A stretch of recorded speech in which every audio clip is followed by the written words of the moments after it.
Hi guys! Welcome back to my channel, and for today's video, ipapakita ko yung mga favorites ko. Yung last na ginawa kong video about sa favorite na beauty, skincare is September pa, at ngayon naisipan ko ulit gumawa kasi sobrang tagal na. And wag na natin patagalin tong video na to, start na tayo agad dun sa mga products na nagustuhan ko for the past few months. And dito nakalagay yung mga products kasi sobrang dami. Hindi naman siya madami, medyo lang.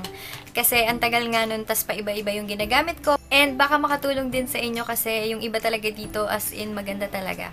And yung unang-unang ipapakita ko is yung favorite ko simula nung high school ako until now. Ginagamit ko pa rin siya. And ginagamit din to ni Kiel. And ito yung Bench Bambino Baby Cologne. Sobrang bango nito, para kang baby. Tapos minsan nagstay yung scent niya sa damit mo, kaya okay din sa akin. And next item is from Avon. Ito yung Avon Feeling Fresh Woman 4-in-1 Whitening na deodorant. Gustuhan ko to kasi nakakaputi siya ng kilikili, tsaka hindi siya nakakabaho sa kilikili. Next favorite is makeup pouch. Napalanunan ko to sa giveaway ni Ate Candy. And ito siya. Tapos, ito yung loob niya.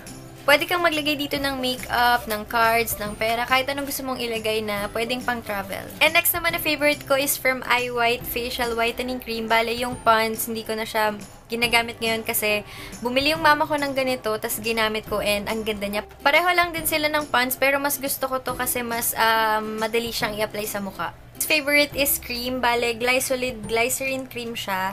Hindi ko alam na sa paa tsaka sa body lang to nilalagay pero nilagay ko siya sa mukha ko kasi nilagay ko sa pimple ko. Yun naman, nawala naman yung pimple ko kaya feeling ko okay din siya sa mukha. Pero sa akin lang yun hindi ko to nire-recommend kasi pang feet and body lang siya. Pero ako, mas gusto ko siyang ilagay sa mukha, sa rashes ni Kiel, tsaka sa mga pantal. Next na ipapakita ko is moisturizer and foundation. Baling moisturizer, tinted siya. Dalawang favorite ko. Ang una is itong Laura Mercier. Okay itong gamitin kasi moisturize niya na yung face mo tapos may konting tint pa siya. Hindi makikita masyado yung mga blemishes mo. Next is itong e.l.f. Tinted Moisturizer. Okay din to. Same lang din sila ng Laura Mercier. Pero ito mas maganda yung coverage niya. Tsaka mas matagal. And last is from Maybelline. Ito yung Matte Poreless Fit and Me Foundation. Ang shade ko dito is Nude Beige. Bale, sobrang ganda nito. Nagagandahan ako dito kasi okay yung coverage niya sa akin. Matagal. Tapos parang pag in-apply ko siya sa mukha ko, parang nagiging powdery. Hindi ko alam kung sa akin lang or sa iba. Pero sa akin ganun yung feel niya sa akin. Kaya okay sa akin tong foundation na to. Next favorite is from L'Oreal. Ito yung matte powder. Sobrang gusto ko to kasi namamatify niya yung mukha ko after ko maglagay ng moisturizer or ng foundation. Favorite naman is contour palette. First is It Cosmetics na contour palette. Very compact yung size niya. Great for traveling. And ito yung shade niya. Next naman is contour palette ng LA Girl. Bale, LA Girl Blush Collection in Spice. And ito siya. Next naman is concealer, pero ito yung pinakaunang concealer ko na nabili, kaya ito na agad yung favorite ko. Ito yung The Siam or Same na tip concealer. Sobrang ganda nito, ang ganda ng coverage niya, kaya favorite ko na agad siya. Tsaka ito lang yung only concealer ko, kaya favorite ko na talaga siya agad. Ang favorite na pangkilay ko is itong Etude House, wait lang.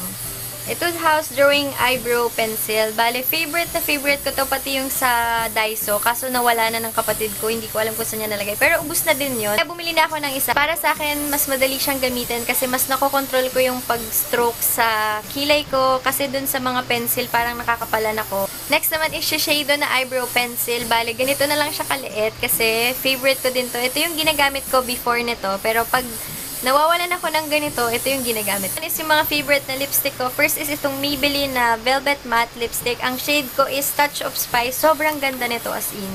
Gumawa pala ako ng review nito. Ililink ko na lang sa description box. And ayan yung swatch niya.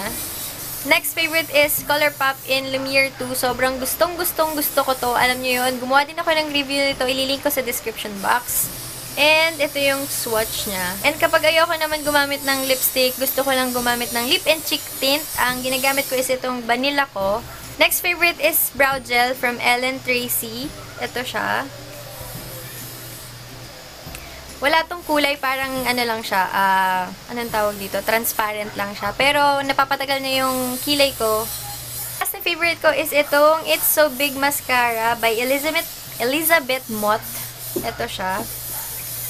Mas gusto ko pa tong mascara na to kaysa dito sa sa Benefit na mascara.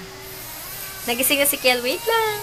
And nagising na si Kel, so kailangan ko na magpaalam. And yun lang yung favorites ko. Sana nag-enjoy kayo sa video na to. And sa susunod ko ulit na video. Bye! Di naman. Nakuha ko to sa may Althea, Korea. Ito yung cover perfect. Sorry.